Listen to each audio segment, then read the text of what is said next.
Louvado seja nosso Senhor Jesus Cristo, para sempre seja louvado. Olá, família Santa Teresa, paz, saúde e muitas bênçãos de Deus sejam concedidas a cada uma de vocês e às suas famílias. Hoje é quinta-feira, dia 22 de julho de 2021, é dia, portanto, Lectio Divina, da leitura orante da Bíblia, segundo a programação semanal da TV Terê, o canal interativo de nossa paróquia, aqui no YouTube. Vamos então mais uma vez mergulhar na palavra de Deus, lendo, meditando, contemplando e rezando esta palavra. Como sempre costumamos fazer, vamos iniciar implorando as luzes do Divino Espírito Santo. Em nome do Pai, do Filho e do Espírito Santo. Amém. Vinde, Espírito Santo, enchei os corações dos vossos fiéis e acendei neles o fogo do vosso amor. Enviai, Senhor, o vosso Espírito e tudo será criado, e renovareis a face da terra. Oremos. Deus, que instruístes os corações dos vossos fiéis com a luz do Espírito Santo, fazei que apreciemos retamente todas as coisas, segundo este mesmo Espírito, e gozemos sempre de suas consolações. Por Cristo nosso Senhor. Amém. Em nome do Pai, do Filho e do Espírito Santo. Amém. Pois bem, meus irmãos e minhas irmãs, para a Lectio Divina de hoje, para a leitura orante da Bíblia do dia de hoje, nós escolhemos o texto que está em Números, capítulo 13, versículo 25, que vai até o capítulo 14, versículo 10.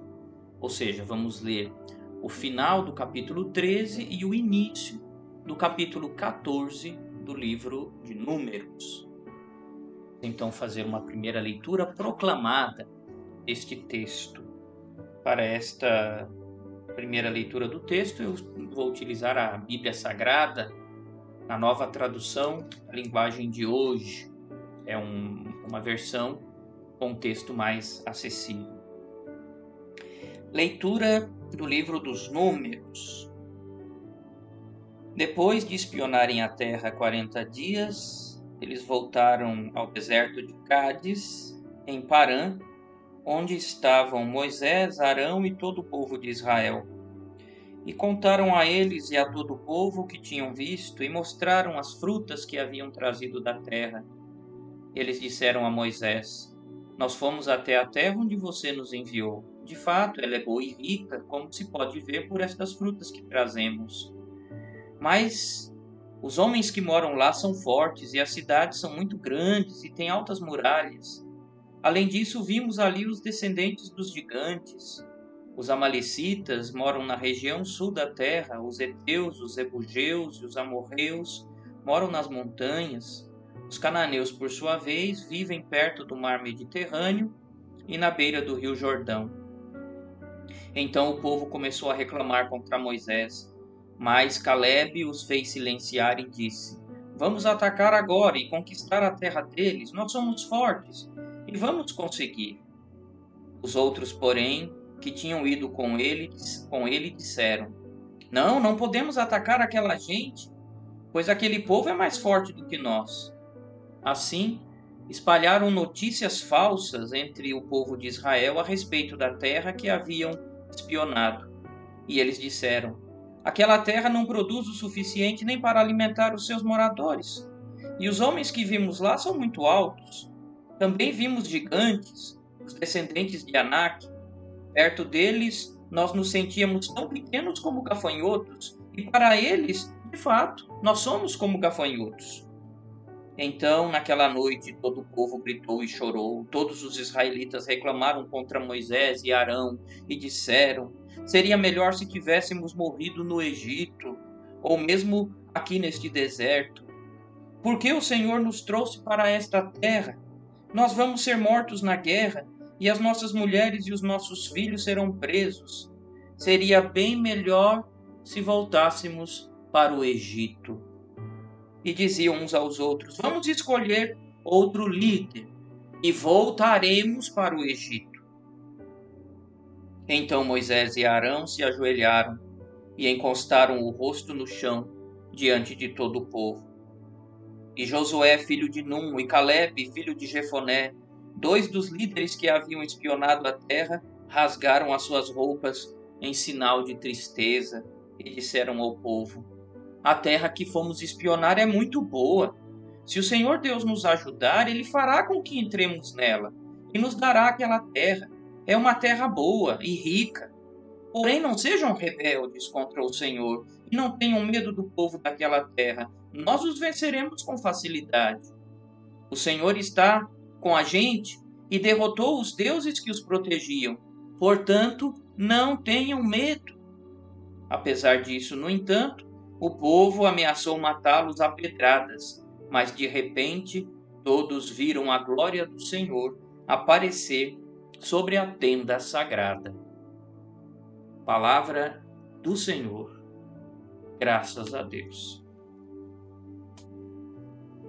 Bom, meus irmãos, minhas irmãs, como o texto de hoje é um pouco longo e ele foi escolhido neste tamanho propositadamente, como ele é um pouco longo, não vamos fazer uma outra leitura a fim de não estender ainda mais a duração deste vídeo. Vamos então logo passar para o contexto. Lemos o texto, ouvimos o texto, vamos então passar para o contexto. Uma introdução sobre o livro de Números talvez nos faça bem, ajude, né, neste contexto. O livro de Números recebe este nome, melhor dizendo, porque nele há duas contagens do povo. A primeira feita quando os israelitas saíram do Egito e a outra feita 40 anos mais tarde, antes de entrarem na terra prometida, na terra de Canaã. No período entre as duas contagens, os israelitas chegaram até Cades-Barne, no sul de Canaã, porém não conseguiram entrar por ali na terra prometida. Eles então passaram muitos anos nessa região e depois foram até a zona montanhosa que fica a leste do Jordão. Uma parte do povo ficou ali e a outra se preparou para atravessar o rio Jordão e entrar na terra prometida. O livro de Números é, portanto, a história de um povo que muitas vezes ficou desanimado e com medo diante das dificuldades, e que até se revoltou contra Deus e contra Moisés, o homem que Deus escolheu para ser o líder deles. É também a história da fidelidade de Deus e do seu cuidado constante para com seu povo, que muitas vezes era fraco, desobediente e incrédulo. Este livro fala da firmeza de Moisés, que às vezes até perdia a paciência, mas sempre mostrava ter um espírito de dedicação a Deus e ao seu povo. O livro de Números, além disso, faz parte do Pentateuco. A palavra Pentateuco significa 5 livros. Penta, o radical grego penta, como nós sabemos, significa justamente 5. Então são os primeiros 5 livros da Bíblia. O livro dos Números está inserido nesta parte da Bíblia. Não é? E como nós acabamos de ouvir, conta então a história do povo que saiu da escravidão do Egito e que está peregrinando pelo deserto a fim de entrar na terra prometida. A terra é chamada de prometida porque de fato foi prometida por Deus a Abraão e aos seus descendentes. Então é o momento do cumprimento desta promessa, pelo menos no que diz respeito à terra, e o povo precisa então provar a sua fidelidade para com Deus, uma vez que Deus sempre provou a sua fidelidade para com o seu povo. Então esta parte do livro de Números, né, esta perícope que nós escolhemos para a Lectio Divina de hoje, ela conta como Moisés recebe os líderes do povo que foram enviados à frente do povo para espionar, para observar aquela terra prometida. Deus instrui Moisés para que escolha de cada uma das 12 tribos de Israel um líder, portanto, 12 líderes que façam uma expedição na Terra Prometida e depois retornem contando para o povo o que viram. Ora, Deus não precisaria fazer isso, não é? Mandasse o povo entrar e pronto, né? Mas nas ações de Deus sempre há algo de pedagógico. Sempre há algo para nos ensinar, para ensinar o seu povo. Então, é diante desta pedagogia, deste ensinamento de Deus, que nós devemos considerar, que nós devemos entender esta decisão de enviar 12 líderes para espionarem, para fazerem uma observação da terra prometida e depois trazerem informações para o povo. Pois muito bem, no versículo 25 do livro do capítulo 13 do livro de Números, este versículo começa justamente informando que depois de 40 dias da expedição, aqueles 12 líderes voltam e se apresentam, né, diante de Moisés, de Arão, né, que naquele momento, né, eram os dois líderes maiores do povo, Moisés, Arão e todo o povo de Israel. E eles contam o que viram, e este trecho do livro de Números, né, a perícope que selecionamos para hoje, ela então apresenta qual foi a reação do povo diante deste relato que os espiões, poderíamos dizer assim, né, ou os expedicionários, né, aqueles que foram em expedição, talvez a nomenclatura fique melhor assim, como o povo reage diante deste relato dos expedicionários. Então esse é mais ou menos o contexto. Para um momento de meditação, talvez valha a pena dividir este texto em 3 ou 4 partes. A primeira destas partes diz respeito ao relato dos expedicionários, né, que vai desde o início, né, no versículo 25, até o final do capítulo 13, até o versículo 33. Nestes versículos, os expedicionários, como eu disse, apresentam o seu relatório. Dizem a Moisés, dizem a Arão e dizem ao povo que entraram na terra, dizem que é uma terra boa, onde corre leite e mel. Então são aspectos positivos. No entanto, existe um aspecto negativo. Aliás, como todas as realidades, né, nesta vida, nesta nossa existência. E o aspecto negativo diz respeito ao povo que lá está. O que era de se esperar, se é uma terra tão boa, não seria desabitada. Existe um povo que ali está, e que é um povo forte, com cidades fortificadas, um povo de gigantes, não é? Então, apresentam, enfim, um relato realista, verídico daquela terra. E é justamente por este relato ser verídico, ser verdadeiro, apresentando, portanto, aspectos positivos e negativos daquela situação, é justamente por isso que essa narrativa entra em confronto. Os aspectos positivos vão confrontar com os aspectos negativos. Repito, como tudo na vida.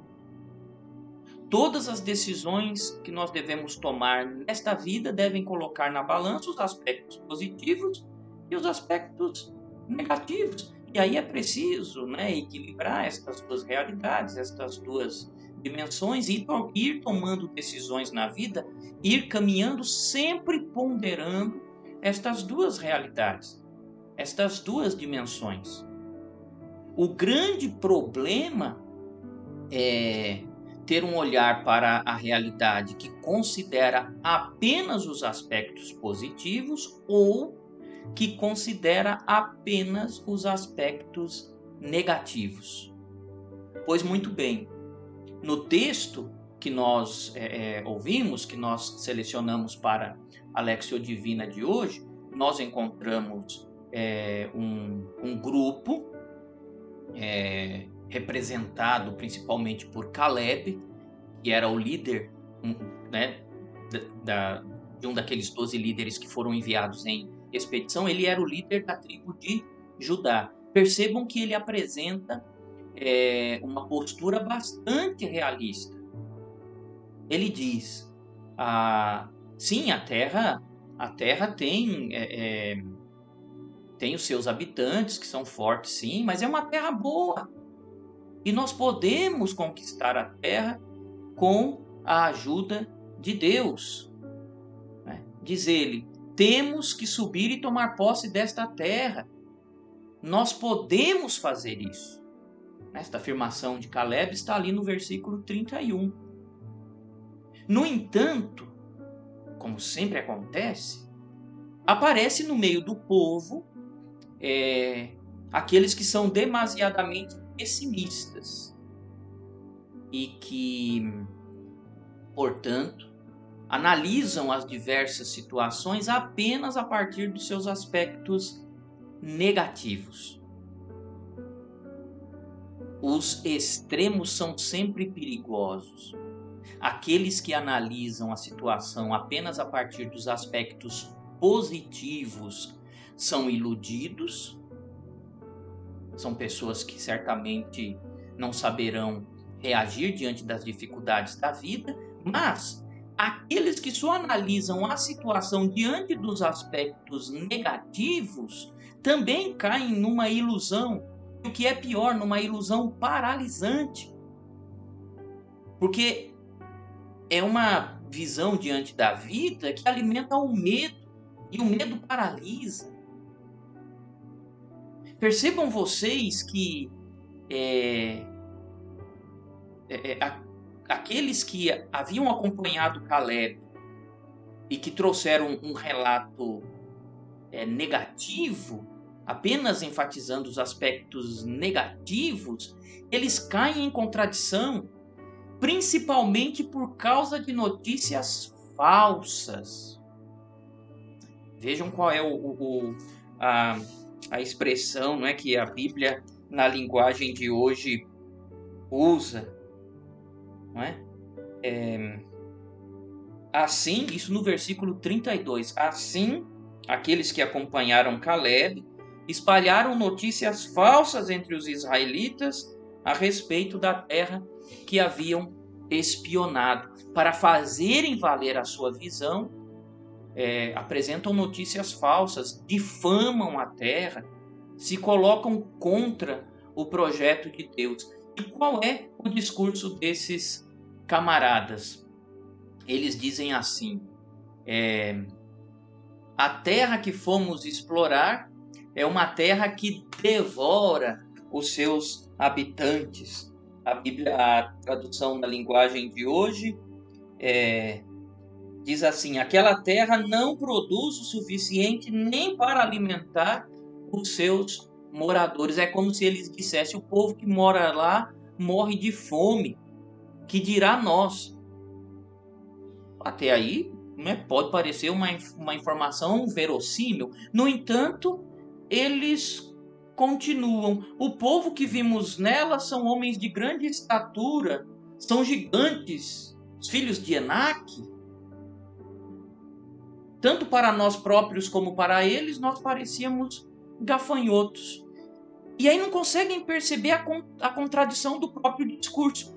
Sim, porque se é uma terra que mata o povo de fome, como é que lá podem existir gigantes, uma raça forte? Percebem?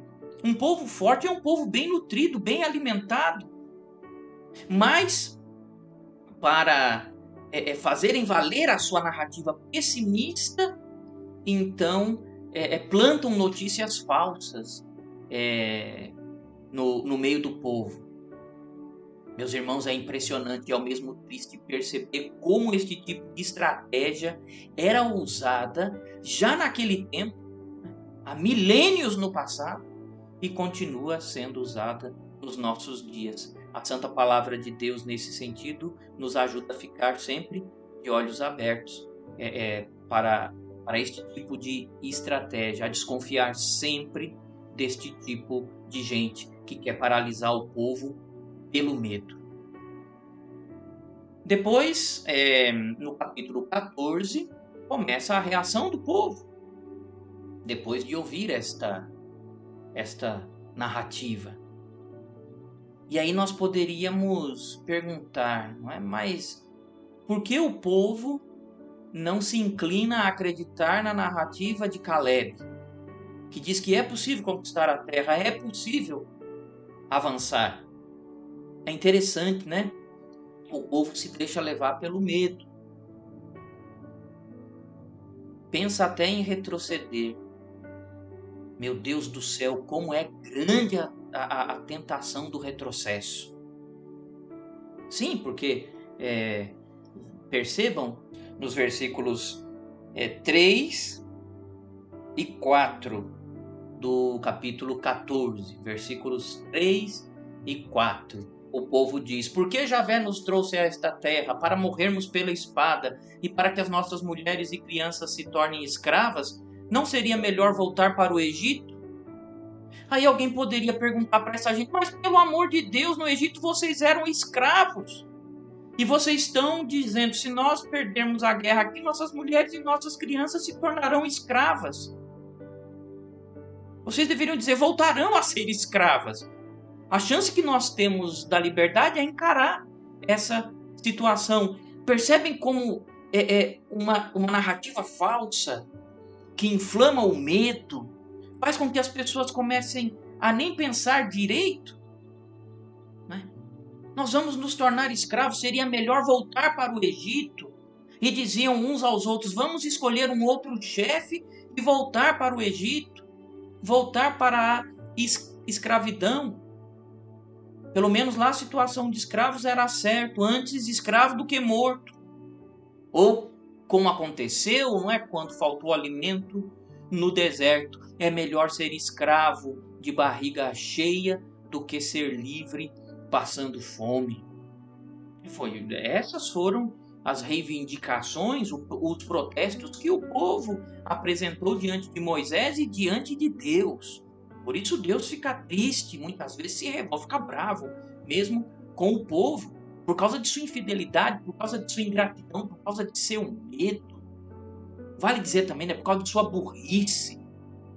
É um povo medíocre, que não busca com todas as suas forças, não é, encarar a realidade, pensar sobre a realidade, refletir sobre a realidade, buscar informações corretas sobre a realidade e dar ouvidos a qualquer notícia ruim, amedrontadora. Né? Então o povo se revolta contra Moisés, contra Arão e contra aqueles que insistem em enfrentar a situação, em continuar. É interessante, né? Qual é a resposta de Moisés e de Arão? Eles se curvam com o rosto por terra. É o que afirma o versículo 5 do capítulo 14. Moisés e Arão se prostraram por terra diante de toda a comunidade reunida dos filhos de Israel. Um líder verdadeiro tem certeza de suas convicções, sabe o que é certo, sabe o que é justo, sabe o que é verdadeiro e luta por isso. Não fica inventando cada dia uma historinha, principalmente para justificar os próprios erros. Moisés e Arão se calam e se prostram diante do povo porque são líderes de fato. Não sei se vocês se recordam da eleição do Papa Francisco, quando ele apareceu na sacada central da Basílica de São Pedro, logo depois de sua eleição. Primeira vez que ele se apresentou como Papa diante do povo. Depois de saudar o povo, ele pede que as pessoas rezem por ele, que o povo ali reunido na Praça de São Pedro reze por ele. E como ele recebe a oração, vocês se lembram? Ele se prostra. Um verdadeiro líder não tem medo de se prostrar diante do povo. De novo, porque tem certeza de sua liderança, de suas convicções, do caminho a ser percorrido. Não precisa estar o tempo todo, né, com medo de tudo e em constante atitude de ataque, defendendo-se e atacando.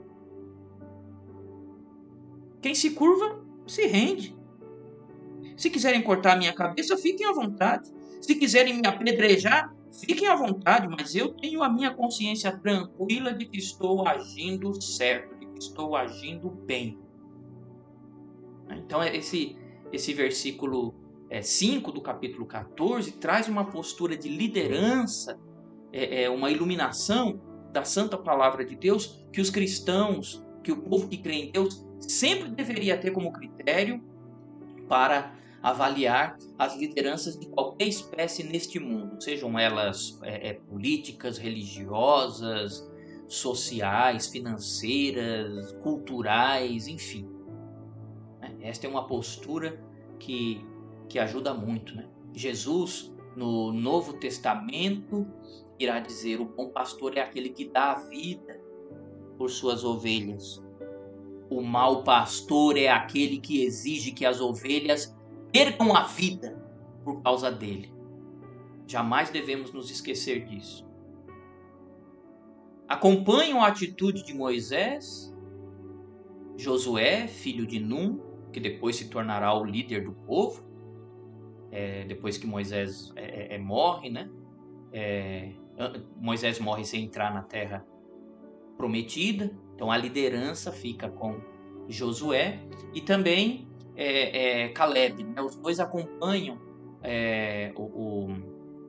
esta postura de Moisés, rasgando as vestes em protesto diante do povo e implorando para que o povo não se revolte contra Deus. Dizem eles: a terra que fomos explorar é boa, é uma terra excelente.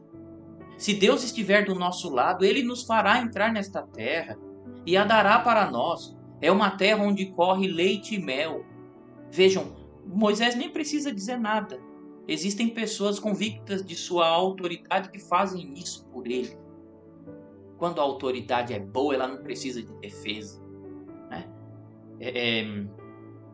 Entretanto, continua, né, Caleb, não se revoltem contra Javé, não tenham medo do povo desta terra. Nós os derrotaremos, nós os devoraremos como um pedaço de pão. Eles não estão mais protegidos do que nós, porque Javé está conosco. Não tenham medo deles. Que discurso bonito, não é? Que se baseia sobretudo naquele que é a fonte de toda a força.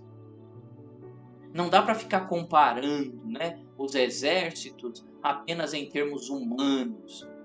Existe aquele que é todo-poderoso, que combate a nosso favor. Diante dele, nenhum exército é suficientemente forte. Nenhum exército é absolutamente numeroso e poderoso. Muitas vezes nos falta esta fé, muitas vezes nos falta esta certeza, esta confiança, principalmente nestes tempos de pandemia. Muitas vezes nós nos deixamos influenciar, não é, por um discurso pessimista, por falsas notícias. É preciso ouvir sempre de novo, né, esse discurso de Caleb. Não é? Javé está conosco. Não é preciso ter medo. É preciso ter cuidado, sem dúvida nenhuma, né? Nesses tempos de pandemia é preciso ter cuidado. Mas não deixar que o medo nos amedronte. Porque só se utiliza da ferramenta do medo aqueles que querem dominar, aqueles que querem servir, aqueles que querem governar de fato, liderar o povo, jamais se utilizam, jamais recorrem ao medo, jamais apelam para um discurso de medo, né? Então é preciso estar muito atento com isso também. Mesmo assim, no entanto, depois de ouvir o discurso de Caleb, o povo ainda quer apedrejar, né, Moisés, ainda quer apedrejar Arão, Josué, Caleb. Naquela hora, no entanto, diz o versículo 10, o último versículo, a glória de Javé apareceu na tenda da reunião diante de todos os filhos de Israel. Chega uma hora que Deus tem que intervir. Isso sempre aconteceu, não só na Bíblia, mas na história como um todo.